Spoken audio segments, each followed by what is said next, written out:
Salut, on se retrouve pour une nouvelle vidéo. Alors aujourd'hui je vais vous montrer comment j'ai fait mon système d'irrigation. Et c'est de l'irrigation en goutte à goutte. Donc c'est les lignes marron que vous voyez là derrière. Voici le matériel que je vais utiliser pour faire toute l'irrigation.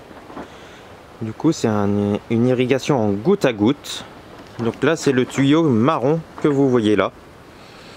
Alors pour commencer, en partant du robinet, donc le robinet il serait ici, il est raccordé à un élément qui permet de diviser en deux. Donc sur celui-là il y aura donc tout le système en goutte à goutte, et sur l'autre je pourrais brancher un tuyau d'eau pour arroser quand j'ai envie. Donc là on a le goutte à goutte, donc c'est enfin le programmateur. Donc il nous permet de choisir la fréquence, donc si on veut que ça arrose toutes les heures, toutes les 2 heures, 3 heures, 60 jusqu'à 72 heures. Et le temps que ça arrose aussi. Et donc le temps c'est exprimé en minutes et la fréquence c'est exprimé en heures. Donc ça peut, là ça va de 1 minute à 120 minutes. Voilà, il y a aussi une fonction pour mettre un retardateur, donc qu'on le branche, qu'on le met en route. Si on veut pas que ça arrose tout de suite, mais dans 1, 2, 3 ou 4 heures, et ben il y a ça aussi. Donc c'est un boîtier qui est pas étanche, mais qui résiste à l'eau, donc on peut pas l'immerger sous l'eau. Mais il peut prendre la pluie, il n'y a aucun souci. Là sur la partie bleue en dessous, c'est là qu'on va mettre les piles. Que c'est deux piles AAA en 1,5 volts. En dessous on a un réducteur de pression, parce que le système d'irrigation il fonctionne à 1,5 bar il me semble, si je me trompe pas. Donc réducteur de pression, parce que les robinets classiques c'est à 3 bars de pression, donc c'est nécessaire. Et ici c'est l'embout pour raccorder le tuyau. Donc là en noir on a le tuyau donc, qui part après le réducteur de pression et qui fait la distribution pour tous les gouttes à gouttes qui seront ces tuyaux là.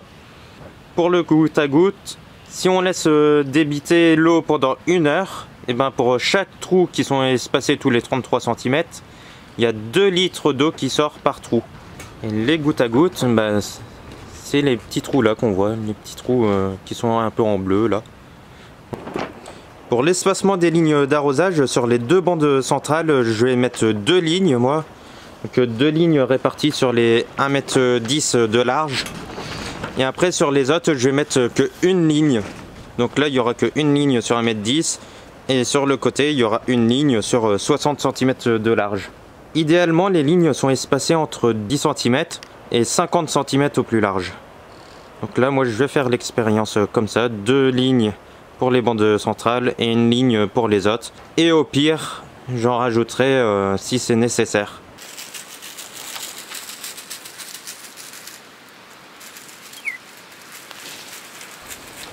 Quand vous déroulez les lignes, il faut vraiment dérouler le rouleau. Il ne faut pas tirer dessus et tirer comme ça sur toute la longueur. Parce que sinon ça va faire tout plein de vagues. Alors que si c'est déroulé, ça va être à peu près plat comme vous voyez là.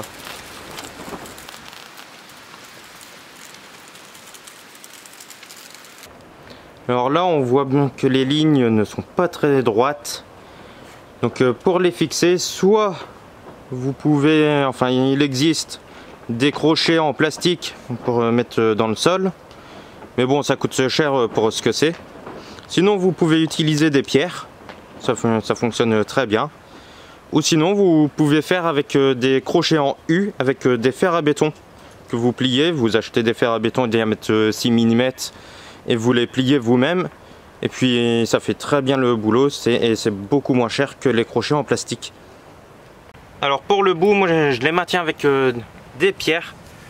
C'est très efficace, très facile. Et pour couper, parce que il faut couper entre les 2 morceaux. Pour couper, bah, j'utilise un simple sécateur, ça coupe très bien.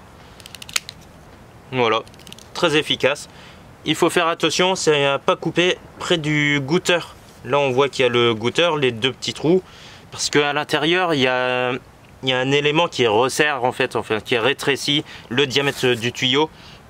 Et du coup, on pourrait pas mettre 2 bouchons comme ça. Donc là à la fin donc on met les bouchons.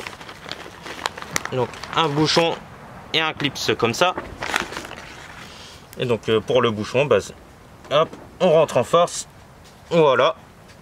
On met le clips. Moi je le serre sur le côté. Voilà. Et je le remonte. Voilà. Je le remonte au maximum. Et donc là, en principe, ça devrait pas fuir. Au début de chaque rangée, je mets un robinet. Donc position fermée, position ouverte. Et donc c'est simplement à clipser. C'est comme les bouchons de fin. C'est simplement à rentrer un peu en force dedans. Et voilà.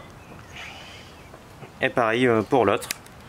Faut bien faire attention qu'il n'y ait pas de terre qui se mette dans les tuyaux, parce que sinon ça risque de boucher les petits trous des goutteurs. Bon, là je fais les raccords entre les T, et pour joindre les tuyaux, pour les enclencher dans les T, et ben en chauffant ça va vraiment beaucoup mieux, c'est beaucoup plus facile. Donc on chauffe bien le plastique et c'est beaucoup plus simple à l'enfoncer.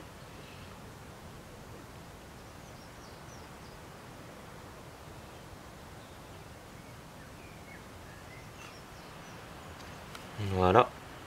Hop. Et voilà. Donc faut quand même forcer, mais c'est quand même beaucoup plus simple. Tous les raccords des gouteurs sont faits. Et maintenant il reste à raccorder ici le T pour l'alimentation générale.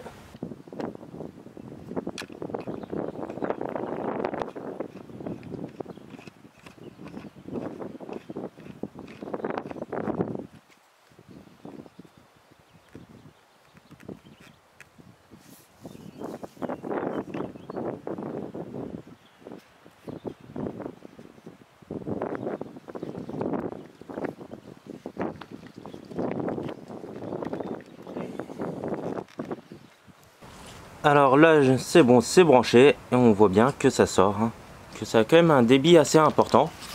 Quand on regarde là en dessous, ça goûte assez rapidement quand même, hein. Donc en principe 2 litres par goutteur par heure. Alors pour les réglages du régulateur, moi j'ai mis que ça arrose pour l'instant toutes les heures pendant 5 minutes, histoire que ça n'arrose pas trop longtemps, pour que la terre puisse absorber toute l'eau qui est émis par les gouteurs. Sinon ça ruissellerait. J'ai déjà l'exemple qui se passe un petit peu derrière. Quand je l'ai mis en route tout de suite, la terre était tellement sèche que elle n'absorbait plus du tout l'eau, et donc l'eau ruisselait dans les allées.